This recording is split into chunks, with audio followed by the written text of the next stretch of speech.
नमस्कार, आप देख रहे हैं जन संवाद 24x7। आज हम बात करेंगे लोनी की, उस लोनी की जिसे खूबसूरत होना था, उस लोनी की जिस लोनी में अमन और चैन होना था। लेकिन आज वह लोनी अपना रूप छोड़ चुकी है। कारण चाहे कोई भी हो, लोनी में अवैध खनन होता है। क्या अधिकारियों को नहीं पता? क्या राजनीतिक दलों के नेताओं को नहीं पता? लोनी में अवैध रूप से ट्रांसपोर्ट का संचालन होता है। क्या अधिकारियों को नहीं पता? क्या राजनीतिक दलों के नेताओं को नहीं पता? लोनी में अवैध रूप से कॉलोनियां बसाई जाती हैं। किसको नहीं पता? क्या कोई अधिकारी ये कहेगा कि मुझे नहीं पता, या कोई राजनीतिक दल का नेता ये कहेगा कि मुझे नहीं पता? लोनी में अस्पतालों से उगाही होती है, डॉक्टरों से कलेक्शन होता है।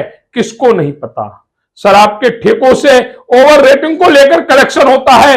किसको नहीं पता? पता सबको है, लेकिन बोलना कोई नहीं चाहता। जिस लोनी को खूबसूरत होना चाहिए, जिस लोनी में सरकारी जमीन पर कब्जे होते हों, उस लोनी का तो अब भगवान ही मालिक है। लोनी में जितनी सरकारी जमीनों पर कब्जे हुए हैं, उसके लिए कौन जिम्मेदार है और कौन नहीं जानता? उन सभी सरकारी जमीनों को खाली कराकर अगर वहां स्कूल बना दिए जाएं, सरकारी अस्पताल बना दिए जाएं, सामुदायिक केंद्र खोल दिए जाएं, तो लोनी में रहने वाले स्थानीय परिवारों को किसी भी दिक्कत का सामना नहीं करना पड़ेगा। लेकिन अब ये असंभव है और बिना शासन प्रशासन के मिली भगत के कोई भी ऐसा कार्य नहीं हो सकता जो कानून की नजरों में अवैध है।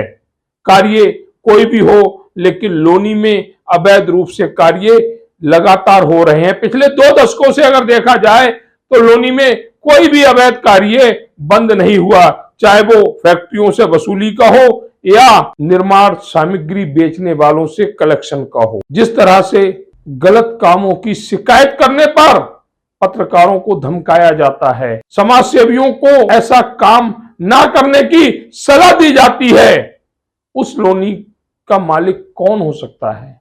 उस लोनी में सुधार कैसे हो सकता है? बात चाहे दिल्ली सहारनपुर रोड की हो या किसी और सड़क की हो। हालांकि देखा गया है पिछले 8 सालों में सुधार हुए हैं, लेकिन वह सुधार भी नाकाफी है। लोनी के जनप्रतिनिधियों को सबसे पहले अवैध कार्यों पर प्रतिबंधित लगाना चाहिए, चाहे वह मीट की दुकानें हो या अवैध रूप से चल रहे अस्पताल हो, या मामला अवैध खनन का हो या सरकारी जमीन पर कब्जे का हो। जब तक ऐसे कार्यों पर प्रतिबंध नहीं लगेगा, तब तक लोनी में सुधार नहीं हो सकता। इस तरह से पिछले कुछ वर्षों से देखा जा रहा है, लोनी सुधार की ओर तो है, लेकिन लोनी में अवैध रूप से बस रही कॉलोनियां लोनी की सुंदरता को खराब कर रही हैं। प्रतिनिधियों को इस बात को समझना चाहिए। अगर हम जीडीए की तरफ से बात करें तो लगभग 140 कॉलोनियां लोनी में अवैध है। आखिर इन अवैध कॉलोनियों पर बुलडोजर क्यों नहीं चला? खेती की जमीन पर कॉलोनियों को बसने दिया गया।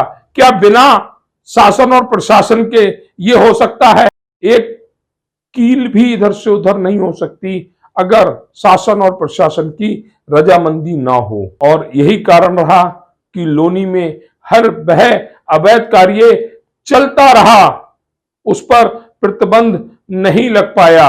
उसी चाहे कोई भी हो, परंतु लोनी में रहने वाले वह स्थानीय परिवार जरूर परेशान हैं। लोनी बॉर्डर क्षेत्र ले लीजिए, वहां रहने वाले लोग परेशान हैं क्योंकि वहां निर्माण सामग्री अवैध रूप से बेची जाती है।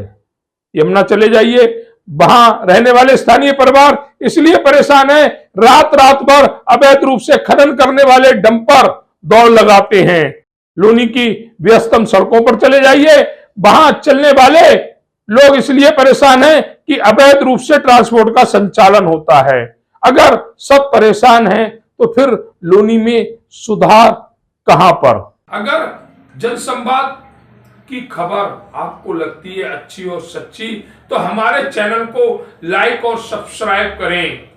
बेल आइकन बटन को प्रेस करना ना भूलें, जिससे कि हमारे और आपके बीच की दूरी कम हो, हम हमेशा आपके साथ अपडेट रहें।